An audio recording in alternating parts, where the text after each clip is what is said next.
2008 November 26న Mumbai పేలుళ్ల కేసులో కీలక నిందితుడిగా భావిస్తున్న తహవూర్ రాణా పోలీసులకు చాలా విషయాలు చెప్పాడు.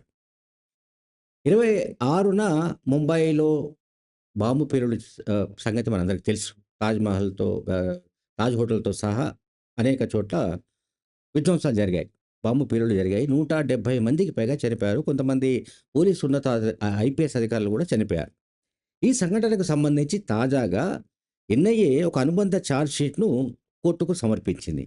అందులో ఉన్న వివరాలేంటంటే, ఈ తహవూర్ రాణా అనే వ్యక్తి ఇన్సిడెంట్‌కు ముందు అంటే బాంబు పేలుళ్ళు నవంబర్ 26న 2008లో జరిగిందిది. సో, 16 ఏళ్ల క్రితం, 15 ఏళ్ల క్రితం జరిగిన ఈ సంఘటనలో కీలక నిందితుడుగా భావిస్తున్న డాక్టర్ తహవూర్ రాణా చెప్పిందేంటంటే, పోలీసులకు ఇంటరాగేషన్‌లో చెప్పిందేంటంటే, తాను 20, 21 ప్రాంతాల్లో ముంబైలోని పోవాయ్ అనే ప్రాంతంలో ఒక హోటల్‌లో బస చేశానని చెప్పాడు. అలాగే ఢిల్లీ, ముంబై, జైపూర్, పుష్కర్, పూణే వంటి నగరాలను పర్యటించినట్టుగా కూడా చెప్పాడు. ఆ నగరాల్లో కూడా రెక్కి చేసినట్టు చెప్పాడు. అంటే ఎక్కడైతే బాంబ్ బ్లాస్ట్ చేస్తే ఎక్కువ మంది ప్రాణ నష్టం జరుగుతుంది అనే దానిపైన తాను స్టడీ చేసినని చెప్పాడు. అట్లాగే ఈ పర్టిక్యులర్ ఈ తహవూర్ రాణా ఇండియాలో అనేక చోట్ల పర్యటించినట్టుగా నేను ఇంతకుముందు చెప్పాను. ఇతను 1974 అంటే ఇప్పుడు అతని వయసు 64 ఏళ్ళు. అతను పాకిస్తాన్‌లో దాంట్లో పాకిస్తాన్ ఆర్మీ ఏదైతే మెడికల్ కాలేజ్‌లో ఎంబీబీఎస్ చేశాడు. పాకిస్తాన్ ఆర్మీ మెడికల్ కాలేజ్‌లో ఎంబీబీఎస్ చేశాడు. చేసిన తర్వాత అతను అక్కడ పాకిస్తాన్ సంబంధించిన ఈ రావులపిండిలో ఉంటుంది. ఈ మెడికల్ కాలేజ్. అక్కడి నుంచి అతను ఆర్మీకి సంబంధించిన క్వెట్టా అనే ప్రాంతంలో, పాకిస్తాన్ క్వెట్టా అనే ప్రాంతంలో అతను ఒక ఆసుపత్రికి హెడ్‌గా పనిచేశాడు. తర్వాత సింధ్, బలోచిస్తాన్ అండ్ బహావల్పూర్, సియాచిన్, బలోత్రా తదితర ప్రాంతాల్లో కూడా అతను డాక్టర్‌గా పనిచేశాడు. డాక్టర్ వృత్తిని నిర్వహించాడు. ఆ తర్వాత అనారోగ్య కారణాలతో అతను బయటికి పంపివేయబడ్డాడు.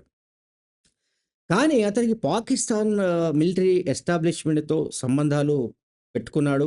సంబంధాలు బాగా బలపరుచుకున్నాడు.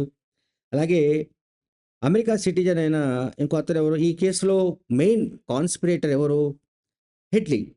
డేవిడ్ హెడ్లీ అనే వ్యక్తి ఎ చాలా సందర్భాల్లో మనం దానికి సంబంధించిన చూస్తూ ఉంటాం. అతని పేరు వింటున్నాం మనం. ఇతను ఇతనితో కలిసి అంటే హెడ్లీతో కలిసి ఇదంతా మొత్తం నడిపించాడు. ఇది పాకిస్తాన్‌కి సంబంధించిన టెర్రరిస్ట్ ఆర్గనైజేషన్స్ ఏవైతే ఒక అంటే బాంబ్ బ్లాస్ట్ చేయాలి. ఆహ్, ప్రజల ప్రాణాలు పెద్ద ఎత్తున నష్టపోవాలి. పెద్ద ఎత్తున విధ్వంసం జరగాలి ఇండియాలో అనే దానికి సంబంధించి ఈ తహవూర్ రాణాకు, డేవిడ్ హెడ్లీకు అప్పజెప్పారు. వీళ్ళు ఈ ఆపరేషన్‌ను సక్సెస్‌ఫుల్ చేసినట్టుగా ఇప్పుడు ఈ అనుబంధ ఛార్జ్ షీట్‌లో ఎన్ఐఏ తెలిపింది. తహూర్ రాణాను అమెరికా నుంచి ఇటీవలి కాలంలోనే రప్పించిన విషయం మనకు తెలుసు. సో, అతని ఇంటరాగేషన్‌లో చాలా విషయాలు చెప్పాడు. అంటే ఏ రకంగా భారత్‌లో విధ్వంసానికి పాకిస్తాన్ టెర్రరిస్ట్ గ్రూప్స్ అంటే పాకిస్తాన్ ప్రభుత్వ ప్రాయోజిత టెర్రరిస్ట్ సంస్థలు ఎట్లా ప్లానింగ్ చేస్తుంటాయి?